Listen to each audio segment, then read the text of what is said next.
Posloucháte .NET.CZ, podcast od vývojářů pro vývojáře o technologiích Microsoftu a o všem, co nás kolem nich zaujalo. Tohle je 37. epizoda, já jsem Martin Čimeček, jako obvykle je tady Vojta Mádr. A když říkám tady, tak to znamená opravdu tady, se mnou v místnosti, to je snad poprvé, co nahráváme tenhle úvod společně. A celý tenhle díl bude takový speciální, protože jsme ho strávili, nebo použijeme do něj materiál z konference Update a v podstatě všechno, co uslyšíte, bylo natočeno někde v terénu, kromě jednoho rozhovoru s Brandonem. Takže je to takový souhrn střípků, které jsme nahráli a pojďme bez nějakých dlouhých průtahů rovnou na to.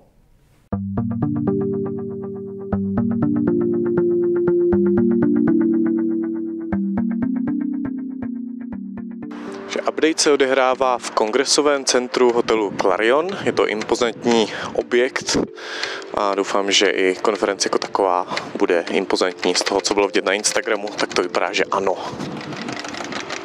Když člověk vystoupá po eskalátorech do velké haly, kde se všechno odehrává, tak jsou tady kromě přednáškových místností taky zajímavá místa třeba pro workshopy. Je tady speciální zóna pro experty, kam mohou účastníci chodit se ptát na věci, které je zaujaly, na které chtějí znát odpověď. Je tady quiet room pro práci, takže to bude asi místnost, kde se nebude moc mluvit, předpokládám.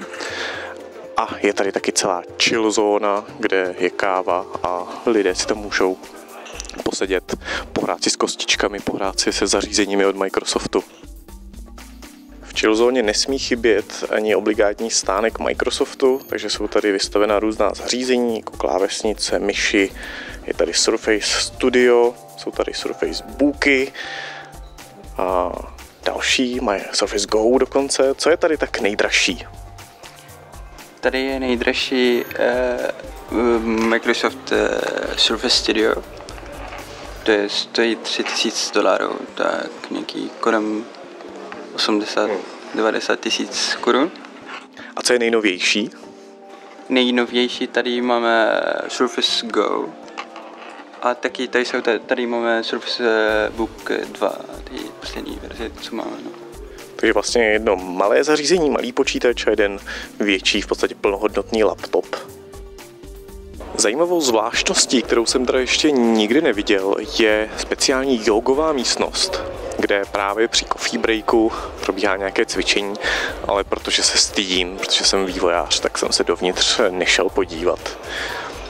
A teď tady někdo otevřel dveře a je vidět, že opravdu ta místnost je plná a lidi tam cvičí.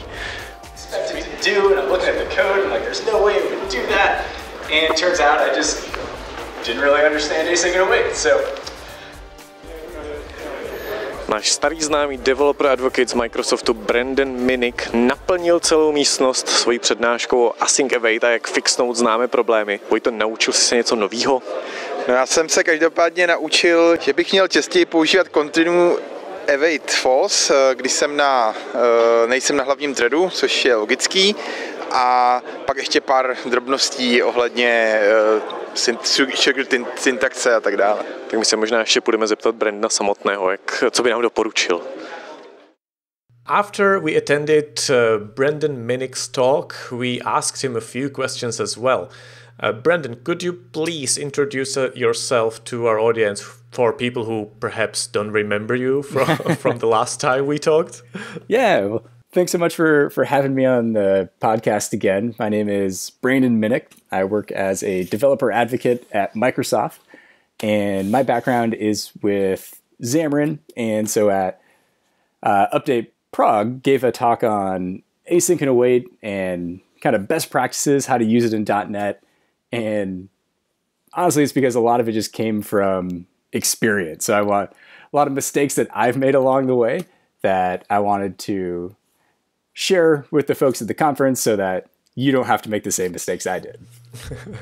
Right. So regarding this, I think we all know that async await is somehow important. We've probably used it already.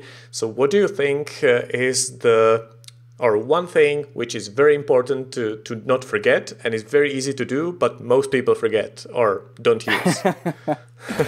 Yeah, you're exactly right. That was basically how I got myself into trouble is because async and await is very easy to use. You slap the async keyword onto a method. You can now use the await keyword, and it just kind of works. It's just kind of like magic.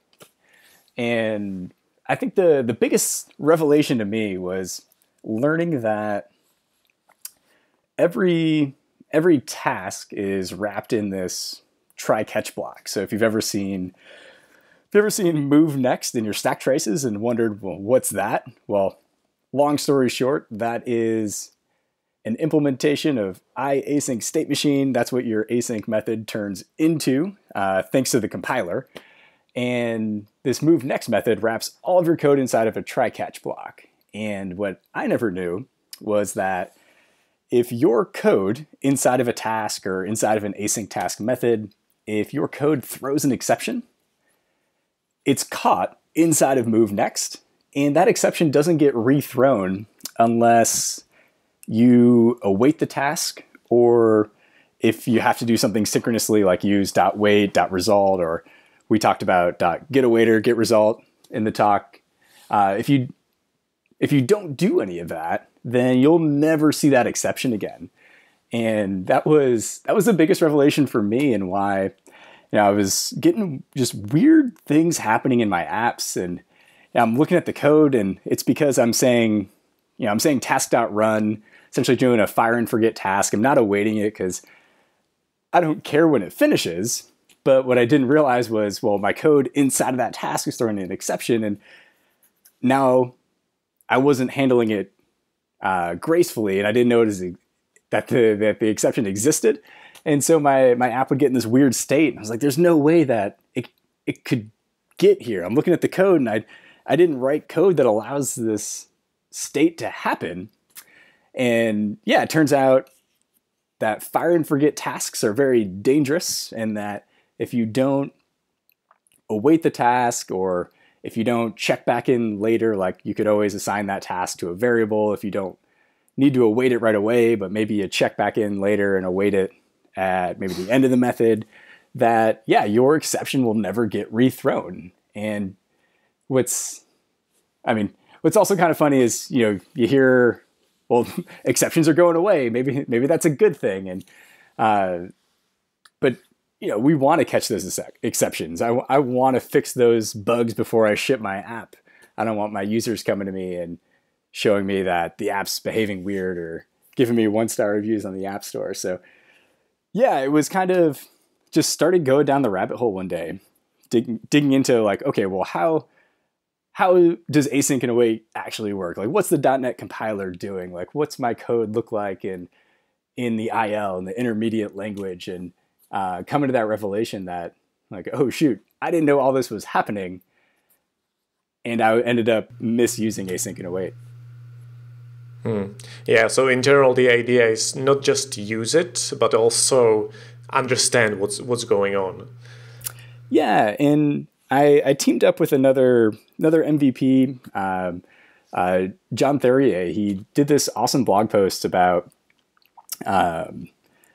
avoiding async void, and kind of along the same idea, like these async and await best practices. And so we teamed up actually the week of the conference, and we put together a NuGet package called Async and Await Best Practices that gives you the ability to do fire and forget, or safely fire and forget a task, or if you're doing anything in Xamarin or with MVVM where we're using commands, we implemented this thing called async command, and yeah, we put that up on NuGet just before the talk. I think literally hours before I gave that talk an update. I was like, this would be really helpful. And so, yeah, we'll make sure to share that in the show notes if everybody wants to check that out as well. And do you have any future plans with this library about best practices, or merge with some biggest projects or something like that? Yeah, well, so I'm already using this in all of my apps. I went through and I refactored them to add this NuGet package in, because I was implementing these best practices, but I found myself copy and pasting a lot of code. And so anytime I find myself copy pasting code across multiple apps, that's kind of my cue to say, well, I should probably put this in a NuGet package. That way I only have to update the code once, and then I can just update the NuGet package. But yeah, this is something that I definitely plan on maintaining. And as I learn more, if I can add more to it, I will. I don't have anything near term that I have planned on adding on it, but it's all open source. It's up on GitHub if anybody wants to check it out. Definitely open to recommendations and suggestions, or even ways we can make it better. Like we talked about at the conference, async and await is tough to learn. It's tough to master. And honestly, if you're not Stephen Cleary, you're probably not an async and await expert. I know I'm definitely not. And so, yeah, I'm always open to more ideas. If anybody wants to check out the repos in GitHub, make any suggestions, I would love to add more and learn from best practices that other folks have picked up along the way too. Cool. So thank you very much, Brendan. Thank you for your great talk. We will definitely link your resources in the show notes, and hope to talk to you sometimes later, and hope to see you in Prague again. Always a pleasure. Thanks again for having me. Thank you. See you. Já jsem si určitě chtěl poslechnout přednášku o tom, jak se dá vytvořit herní engine pro 2D adventuru pomocí bot frameworku, což je zajímavý způsob, jak dělat UI právě třeba pro chatboty, takový netradiční. No a hned potom jsem vyzpovídal i přednášející, takže pojďme si poslechnout, co nám řekli. So I'm talking to Sander and Edwin after their talk about how they built a game engine using bot framework. Would you mind saying something about yourselves for the audience? Yeah, sure. I'm Sander Molenkamp. I'm a principal cloud architect at InfoSport, which is basically a systems integrator in the Netherlands. And I'm also an Azure MVP. This is Edwin van Wijk. Yeah, I'm Edwin. I'm also principal architect at InfoSupport, and I'm also an MVP in the developer technology category. Yeah, and we both like adventure games. Yeah, great. framework. Yeah. Yeah. So we saw that you built You built a game engine for adventure games, Monkey Island style. How is it called? And why did you do it? Oh, that's a pretty Why did we do it? So the game engine is called Gamertron 4000. We used to have a Gamertron 3000 version, but now we've got a new version based on Bot Framework 4. Why did we do it? It's a little more complicated question to answer. Basically, maybe we should say download Thimbleweed Park. Yeah. That's a new game, and that was also what sparked us, because it was a new adventure game that came out last year. Thimbleweed Park is by Ron Gilbert. And Ron Gilbert also created Monkey Island, Maniac Mansion, all the classic adventure games. And I think 2.5 years ago, he started a Kickstarter campaign to create a new adventure game, but completely in the old style with 8-bit graphics, stuff like that. And that came out on Kickstarter, so we both started playing that. And then we were thinking about how cool would it be to create an engine like that ourselves, because we both like coding very much. And then, basically, Bot Framework came along, and we thought, well, that looks like an adventure game, a text adventure game. So maybe we can start talking about Bot Framework and explaining Bot Framework to people by using this example of an adventure game. So what technologies are you using in your engine or in your games? Yeah, well, the game part, that's basically, it's built using TypeScript and HTML5, so it's running in the browser. But we didn't do all the stuff ourselves. We used the phaser.ui library, and that's a pretty cool, basically a gaming library you can use to build games. And for the backend, so the bot part, we used the Microsoft Azure Bot Service, which was called the Bot Framework before. It's now version 4. And that it has all kinds of, it has an SDK that you can use to build the actual bot logic. It has a connector service, so you can connect your bot to all kinds of clients like Slack or Teams, Skype, Cortana. Yeah, so you can build all kinds of conversational UIs with that. And that's basically the whole scala of tools that Microsoft delivers for the bot framework. So there's some command line tooling, there's some Azure stuff. So it's pretty vast. Yeah, and what's really cool by using the bot connector service is very easy to connect new clients to it. So our Gamertron engine can run basically in a text or a GUI mode. So when using the GUI, we've got this direct line connection, which is basically a WebSocket connection directly from the browser to the Azure bot service. But if you want to play in text adventure game modes, you can simply host it in Slack, in Teams, Cortana. All that stuff is basically out-of-the-box functionality. Yeah, you don't have to change one line of bot code. It just connects to it. Yeah. That's what I actually really liked when you showed that the same thing works in the bot framework emulator, on Slack potentially, and even with the GUI. That's great. Last question. Now that you've built it, now that you know how it works, would you recommend it? Is it a good idea to use bot framework for that? Oh, I thought, is it a good idea to build games? That's of course a good idea. We all know that. Yeah, well, I think bot framework is for this, but also for if you want to give your users a different UI, to give them information or to let them interact with your systems. I think it's a very cool way and a very neat way of letting people interact with your backend systems, for instance. But you really have to think about what this interaction should look like, because if people are not interested because your bot is giving the wrong answers, or people don't like the way the bot reacts, then they won't use it. So you really have to think about the interaction and almost the personality that you give your bot to make sure that people will also want to use it. But I think it's a very cool way to integrate that into, for instance, a corporate website or something like that. Yeah. You kind of dodged the question. Is it a good idea to build games using it? Well, it's a very good way to build games that are text-based. Yeah. Because then you get all those out-of-the-box connectors for free. And you can play in Slack and Teams and all that kind of stuff. For graphical stuff, you can probably buid it using your own API, because we are using some of the features of the bot framework. We are using these dialogue features, which we use to basically decompose our logic into these reusable building blocks. And we need to store our state somewhere. Well, bot framework takes care of that for us. But those are not really features that would take a lot of time to implement ourselves. So for adventure games, probably you don't have to use it. But like I said, it can be done. Yeah. And it makes for a good demo. So yeah. Yeah, it's a really cool project. We can find it on GitHub, right? Yeah. At least you can find the source code on GitHub. Documentation will follow shortly, hopefully. I'm working on the README in a different branch, so that's coming. You can find it on GitHub. You can also play it online. I will make sure to give you the URL. You can post with the podcast. So yeah, knock yourself out. And we take pull requests. So if you want to implement some save load game logic for us, please do. Awesome, thank you. Thanks. A já jsem samozřejmě musel navštívit přednášku o Xamarin Forms, kterou vedl Daniel, který je softwarový inženýr ve firmě NET.CZ. I talk with Daniel Hendricks, sorry. No problem.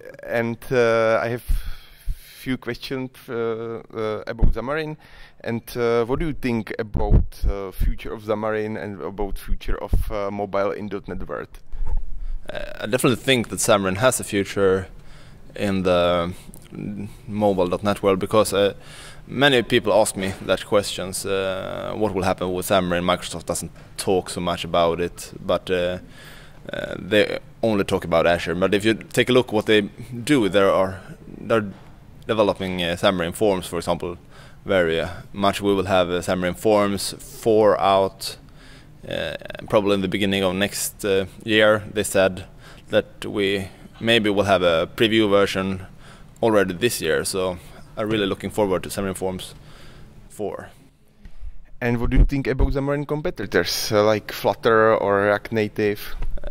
I think they're doing well, but what I like with Xamarin is that you can always stay in the programming language you use. If you're writing a React Native app, for example, and there are things that you can do with React Native, you need to go back and use, for example, Objective-C or Java. But with Xamarin you can always use C# for everything that Apple and Google gives you with their APIs. So, thank you for your answers and have a great rest of the conference. Thank you very much. A dále jsme si popovídali s Roránem, což je developer advocate a hlavně tvůrce frameworku MVVM Lite, který je velice populární mezi Xamarin komunitou a nejen ní. I'm in update conference and I have a special guest. Can you introduce yourself? Sure, my name is Laurent Bugnon. I'm working with Microsoft as a cloud developer advocate. My particular expertise is more in .NET, Visual Studio, Xamarin, like cross-platform with Xamarin, of course, and these kind of things. So what we try to do now is show some examples of how you can consume Azure services with the technologies that I just mentioned. And what about your session in this conference? Sure. So the session in this conference is going to be about, I say it's going to be because it's not happened yet. It's about .NET Standard and .NET Core. And so those are two very exciting technologies, which is basically development of .NET, allowing you to run your applications and your class libraries on multiple platforms, including Windows, macOS, Linux, and of course also iOS and Android with Xamarin and more, right? And so it's very exciting for us, especially in Azure, because now we are able to offer some application services, meaning some websites or web services, etc., running on Linux. And so you can develop on Windows if you want, and then you can just deploy it to Linux, and it's just going to work in exactly the same manner, which is really nice. And so my session is talking, first of all, explaining about .NET Core, .NET Standard, what is the difference between both, what should you choose, etc. And then after that, we take as an excuse almost, we take my open source framework, which is called MVVM Lite, which is a very popular framework for building applications for Xamarin, Windows, etc. And then we basically convert it to .NET Standard during the session, just to show that it's even though it's not a huge framework, but it's a fairly large framework, and it's used by a lot of people, so it's a popular framework. And so you can just within less than 10 minutes convert it to .NET Standard. And then after that, we build an application with .NET Core that we run eventually on Linux with MVVM Lite, just to show that basically it works. So it seemed great. Thank you for interview. Sure, absolutely, my pleasure. Thank you. No a když už jsme pobíhali po Clarionu z diktafony, tak jsme museli odchytit taky hlavního organizátora Tomáše Hercega a zeptat se ho, co to vlastně znamená dělat takovouhle konferenci. Tak nám 2 dny konference utekly jako voda a právě tady sedíme s člověkem, který přišel s touto myšlenkou tu konferenci udělat, s Tomášem, a máme na něj pár dotazů. Tak Tomáši, jak vlastně hodnotíš, jak se ta konference povedla? Tak já myslím, že na první ročník je to dobrý, na Twitteru jsme měli hodně kladných recenzí, spousta lidí nás chválili nás i ti přednášející a libovali si, že se tady o ně perfektně staráme. My pro ně ještě na zítřek máme nachystanou celodenní projížďku po Praze v historický tramvaji z 50. let. Takže věřím, že to pro spoustu z nich bude zajímavý zážitek, doufám, že bude mít hezký počasí. A co se týče i účastníků, tak spousta lidí si tady se mnou jako povídala a říkali, že se jim líbí výběr přednášek, a i ti přednášející, většina z nich jsou opravdu profíci, kteří mluví na několika konferencích ročně, nebo možná na několika desítkách konferencí ročně. Spousta z nich přiletěla z jiný konference nebo odlítá na jinou konferenci, a jsou to opravdu profesionálové, kteří ví, jak se ty přednášky dělají. Julie Lerman třeba nerozhodilo ani to, že jí nefungoval projektor, prostě zvládla to nějak a my jsme během 5 minut ten problém vyřešili, takže potom jako plynule, když se jí objevily slajdy, tak jako plynule pokračovala dál a vůbec jako bez jakýhokoliv zaváhání, protože je prostě zvyklá na přednášení. Takže za mě se tenhle ten ročník povedl a moc se těším na příští rok. Musím říct, že i když jsem se bavil třeba s lidma, tak taky oceňovali, že vlastně to je takový svěží vítr zase. Ne, že bychom ty zkušené profesionály neměli v Čechách, ale zase jsou to prostě nové tváře a nový styl přednášení, takže určitě tohle potvrzuju i z toho, co jsem slyšel. Ale asi to není jen tak, že jo, tak uspořádat takovouhle akci. Jak dlouho to trvalo? Kdy jste vlastně začali s přípravami? No, ze mě vlastně včera opadl takovej jako obrovský balík stresu, který jsem si jako tam hromadil po celý minulý rok a teda ne po minulý rok, ale po jako posledních 12 měsíců, protože to je zhruba doba, jak dlouho jsme chystali tuhletu konferenci. Ono se to nezdá, ale těch věcí, které je tam potřeba udělat, je strašně moc. Jednak vykomunikovat se speakery to, aby vůbec přiletěli, jaký budou mít přednášky, vůbec sestavit ten program tak, aby to za prvý bylo zajímavý, za druhý, aby to prostě nějak logicky dávalo smysl, aby si z toho každý něco odnesl. Potom samozřejmě spousta organizačních věcí od zařizování pronájmu tady tohohletoho hotelu a musím říct, že tady Clarion vyšel ve všem vstříc a byli strašně skvělí.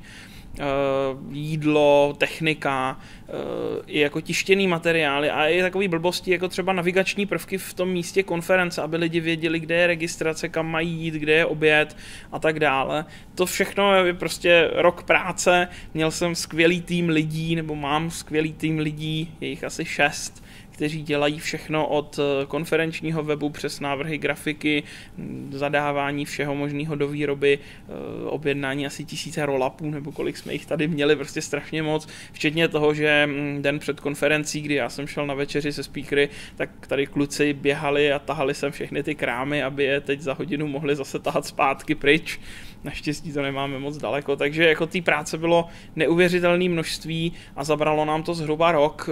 Samozřejmě ten příští ročník už bude o dost jednodušší, protože jako polovinu věcí můžeme použít z tohohle roku, takže doufám, že ty příští ročníky budou méně hektické a že si to i jako my z toho organizačního týmu mnohem líp užijeme než teď, protože teď to bylo fakt náročný.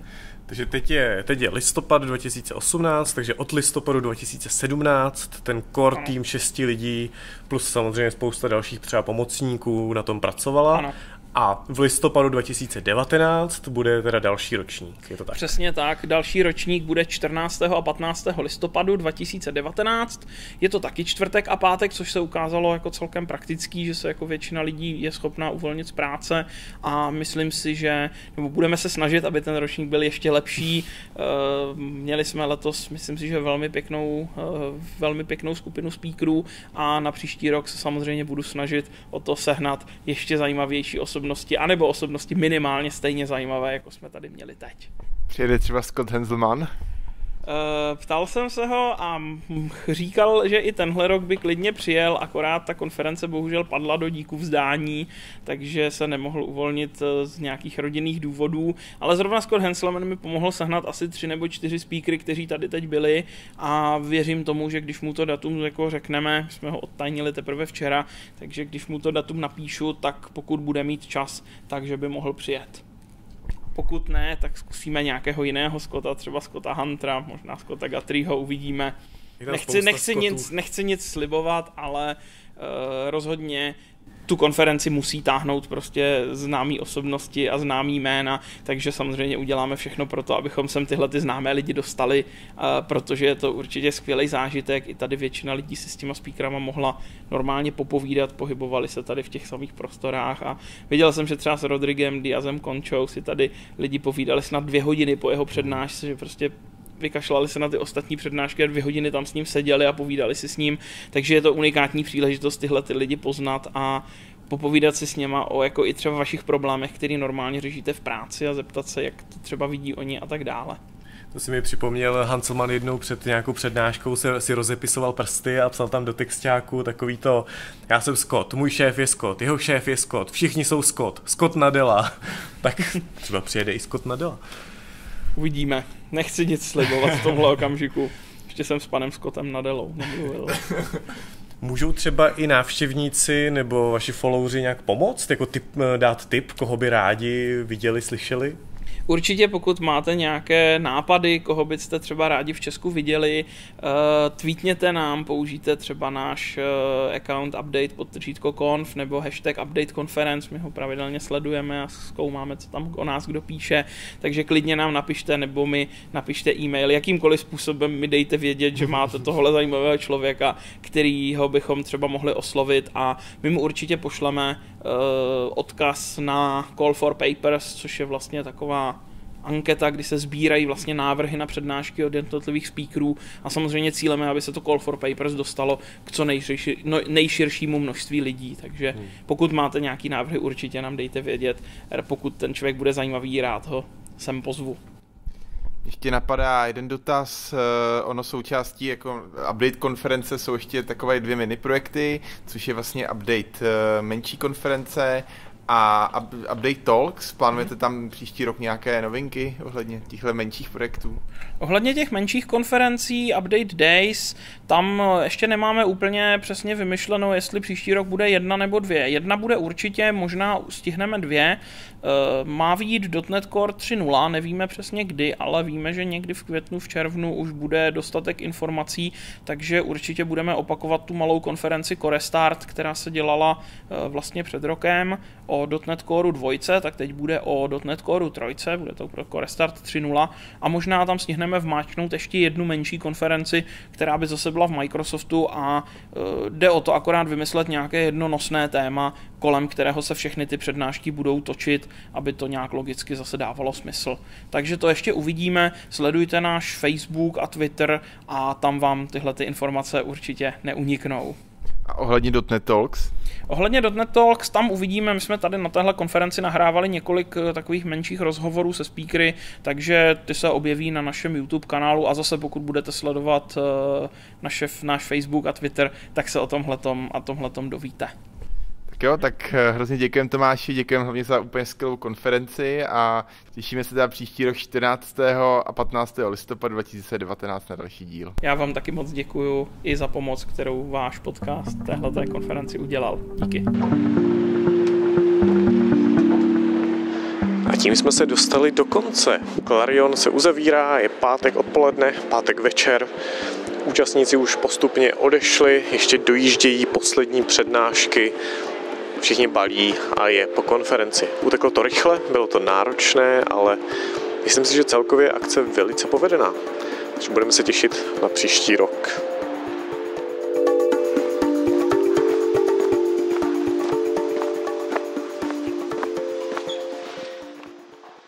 A toto je závěr. Tak Martin, jak jsi užil konferenci? Konferenci jsem si užil velmi. Bylo to zase něco trošku jiného, než na co jsme zvyklí na našem trhu. Přeci jenom spousta zahraničních přednášejících a i ta organizace byla na úžasné úrovni, teda musíme sklonit hlavy před Tomášem a jeho týmem, samozřejmě on to nedělá sám, co všechno dokázali. Co ty? Já teda musím říct, že jsem to užil taky, hlavně spoustu těch hodně specifických témat, třeba o .NET Coreu a i o databázích a přednáška o Oriana, s kterým jsem měl rozhovor, se mi strašně líbila. Takže já se doufám a těším na příští ročník, který už byl vlastně představen, jak Tomáš říkal, a my tam třeba budeme také. Třeba jo, snažili jsme se vám trošku přiblížit, jaká tam byla atmosféra, jaký zajímaví lidé tam přednášeli. Snad se vám to líbilo, snad nám odpustíte trošku nižší kvalitu nahrávek, protože prostě nahráváme v terénu a taky to, že to bylo anglicky, ale v anketě jsme zjistili, že to vlastně až tolik nevadí. Jsme rádi, že nás budete poslouchat i nadále. A určitě budeme se těšit na váš feedback a již brzy v dalším díle naslyšenou. Naslyšenou, poslouchejte nás všude, kde posloucháte podcasty, třeba i na Spotify.